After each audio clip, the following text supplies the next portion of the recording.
How does displacement and power output affect the boost level on a supercharged big block Chevy? Let's find out. In this video, we're going to take a look at what happens when you run a 671 root supercharger on two different big block combinations, starting with a mildly modified 454. We also ran the same blower on a much wilder 540-inch stroker motor. So this shows us not only what happens when we run it on two different displacements, but also two different NA power outputs. Now we ran it both at the same pulley ratio, so the same blower speed on both combinations, and we ran both at the same boost level. So let's find out what happens when we run the same blower on two combinations. We're going to get things started first by running our 671 root supercharger. This particular one came from the blower shop using a Speedmaster kit to install that blower. This was done early on. This was done way back. I think maybe Speedmaster is doing their own blowers maybe, but this was actually with a unit from the blower shop, so it worked very well. Now we ran it both on, we're going to show you what happens when we ran it on a mildly modified Gen 6 454, and then we'll follow that up with a bigger 540-inch motor. This particular combination was a Junkyard 454. It was a Gen 6. This particular one was a 1999 version. We had modified this thing with a set of Speedmaster oval port as cast. They were 320cc heads.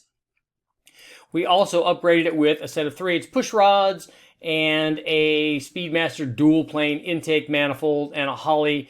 We ran a 650 XP carburetor on this combination and 3-inch extensions on our 2 1/4-inch dyno headers. The motor was also equipped with an extreme energy cam from Comp Cams. It was a 591 610 lift split, so it was a high lift version of the extreme energy cam. It was a 224 230 at 50 and 112-degree lobe separation angle. We ran this combination also because we had the cam upgrade. We did a valve spring upgrade on the cylinder heads as well. So run with basically it was a heads, cam, and intake on a Junkyard 454 combination. This NA produced 469 horsepower and 508 foot-pounds of torque. So it did fairly well, although we have with other heads cam intake upgrades done much more than this, with this starting out with the 454. But this is what it produced. But then we added our 671 supercharger. And here's what happened when we installed that. Equipped with the 671 supercharger making a peak boost of about 9 pounds, the power output jumped to 654 horsepower, and peak torque checked in at 625 foot-pounds of torque. And as I said, I'll be showing you the boost curve so you can see what happened when we ran this combination on the 454. So now let's take a look and see what happened when we ran this same blower with the same pulley ratio on this. And I'll go ahead and tell you what that is.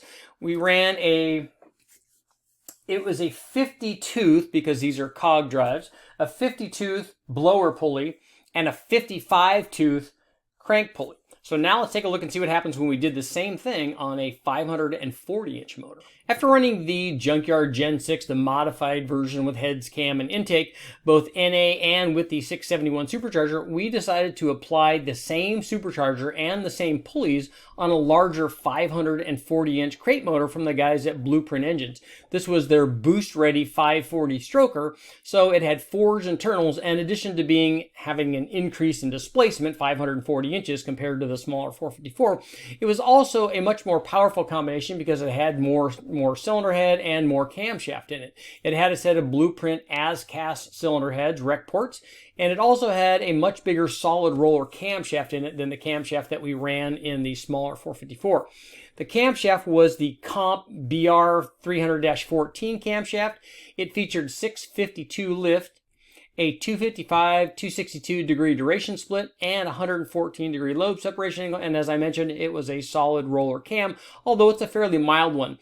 Now, this cam is very versatile. We've used this cam on a number of different applications, including this stroker version. We've run it NA, we've run it with nitrous, we've run it with a roots blower, a centrifugal blower, and turbos. And in all those combinations, it performed very well. Once again, proving that every cam, even that blower cam, is actually also a turbo cam. So it worked well. But we equipped our combination, our 540-inch blueprint engine crate motor deal, we wanted to run it NA, so we equipped it with a Wyand Team G single plane intake manifold and a 950 Ultra XP carburetor from Holley, and it always had the MSD billet distributor in it. We ran it with the same long tube dyno headers that we ran the 454 with.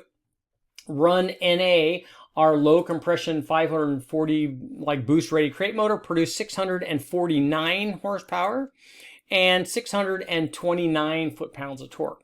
So here's what happened after we installed the exact same 671 blower kit with it and the same pulleys. It featured the 50-tooth blower pulley and the 55-tooth crank pulley. Here's what happened after we installed that. Equipped with the blower and that drive ratio, the power output jumped all the way up over about almost 850 horsepower and produced 770 foot-pounds of torque. So you can see we got a good gain. But the interesting thing is, once we take a look at what happened with the boost curves supplied by the blower at the different displacements and power outputs, because obviously we started not only with a bigger motor in the 540 compared to the 454, but also a much more powerful one, because not only was it bigger, but it had more camshaft and more cylinder head and stuff in it. So if you're starting out with a motor that makes more power and obviously has greater displacement, if you run the blower at the same blower speed, let's find out what happens to the boost. We already know that it made more power, but let's find out what happened to the boost. And then after we do that, we'll also take a look at what happens when we run the blower with the same boost supplied to both combinations. So we know from taking a look at the different dyno results that the bigger motor with the same supercharger, despite the fact that we were running them at the same speed, made more power. But let's take a look and see what happened on the boost pressure curve supplied by that same 671 supercharger, both with the 50-tooth blower pulley and the 55-tooth crank pulley. Let's see what the difference in boost pressure supplied to each one of the combinations. So this is our 454, the Gen 6 modified with the Speedmaster heads and mild camshaft, and run with the 671 with that pulley combination on there. Produced a peak of 9.1 pounds of boost. We started off down here at 3,500 at 5.6 pounds. So now let's take a look and see what happened when we ran this same pulley combination and same supercharger on our 540-inch motor. And you'll remember on the 454, it produced 653 horsepower at 9.1 pounds. And on the bigger motor, it produced 847 horsepower, but at a much lower boost pressure. The 671 supercharger equipped with the same pulley combination produced only 6.1 pounds on the larger 540, and it started off here under 4.5 pounds at 4.2 pounds. So run with the same pulley combination, meaning the same blower speed on the bigger, more powerful motor, produced much less boost, but even greater power. So let's see what happens. I'm going to show you a comparison between running this blower on these two combinations, but run at the same boost level. Let's find out what happens to the power. Whenever we run these tests with a supercharger, whether it is a centrifugal or a root supercharger, especially on the roots blower because pulley swaps are so easy, I try to run it at a variety of different boost levels with the available pulleys that I have to choose from. So we run it at a bunch of different boost levels and find out what the different boost levels, what the power output is at a variety of different boost levels until we spin the blower up, sometimes as fast as it will go, basically as fast as we feel comfortable with, or as fast as the pulley ratios we have allow the blower speed. So what I wanted to do was demonstrate the difference in power run at the same boost level between these two motor combinations. So we have the 454 and the 540. So what we did was we put a pulley configuration together to run a peak of 7.8 pounds of boost first on the 454. And that was a 50-tooth crank pulley and a 48-tooth blower pulley run on the 454. With this combination, it produced 631 horsepower, and as you can see here, a peak of 7.8 pounds of boost at 5,900 RPM, and we started out about 5 pounds of boost with this combination. So now let's take a look. We'll overlay this versus the same 7.8 pounds of boost on the larger 540. So here's, as we can see, we matched the boost pressure at 7.8 pounds with the 540-inch motor. And on the 540-inch motor, 7.8 pounds produced 881 horsepower, or more than 250 horsepower more on the bigger motor than it did on the smaller, mildly modified 454. So run at the same boost level, the same peak boost level, we had an extra 250 horsepower. So it was a big change. But also notice that even though we've matched identical peak boost levels, the boost curve isn't exactly the same. And the reason for that is, if you look at the 540, it made peak boost of 7.8 pounds, but did it at 6,400 RPM, 500 RPM later than it did on the 454. So you're probably asking, why can't we match this blower curve so that it produces exactly the same boost at exactly the same RPM? And the difficulty with that, trying to run that blower and juggling the boost and pulley ratios on a different combination, is that they have different airflow needs. So on a positive displacement supercharger, what it does basically is grabs a fixed amount of air from one side, from the top side of the blower, and delivers it over to the bottom side. And the amount of air that it grabs, or as big as those hands are, is dependent on how big the displacement of the supercharger. So for every it has a fixed displacement, so for every revolution, it grabs a certain handful of air and brings it over to the other side.